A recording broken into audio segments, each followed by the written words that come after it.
Mareexaan oo diiday in gada laga weeraro Jubbaland Kismaayana laga dumiyo iyo Xasan Munaafaq oo ciidan doonayay inuu ku daldalo gado ciidamadii Kenya galay oo la soo celinayay in gada laga dajiyo iyo Mareexaan nimankii sadadarood ahaa oo wacad ku maray inay gacan saarayaan Xasan Munaafaq inaad Mareexaan oo wax fahantid reer Jubbaland baa tihiin Axmed Madoobe waxa idinkaga maqan meel idinkama jiraan ogaadeen waxaad ka tamanaysaan meel idinkama jiraan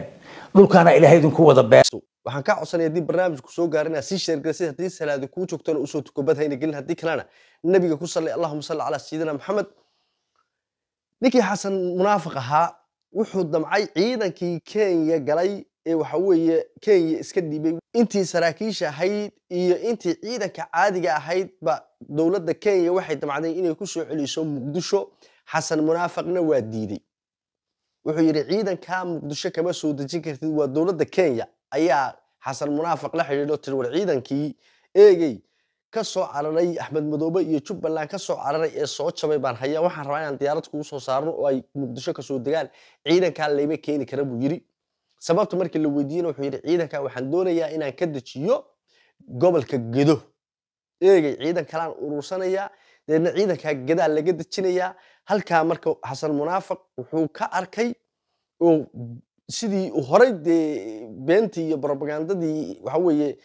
Xamse Maxbuus ugu sheekeeyo yiraahdo nin ogaadeen oo reer Cabdulla ah oo waxa weeye ninkan ilmaadeer Jubbaland ana qabanaya Axmed Madoobe ana soo qabanaya sidii loogu sheekeeyay baa niman baa malaaqaad kaga cunay oo yiri gobolka Gedo ka daji Mareexaan iyo ogaadeen Axmed Madoobe Mareexaan waa ku kacsan yihiin ma arki kara adigu foosto waxa la soo riixay la yiraahdo in Mareexaan iyo ogaadeen dagaal iyo dab la dhex dhigo reerkii Mareexaan ha sida daarood nimankaasi niman aanadooda ilaa wama aha horaan idinku sheegay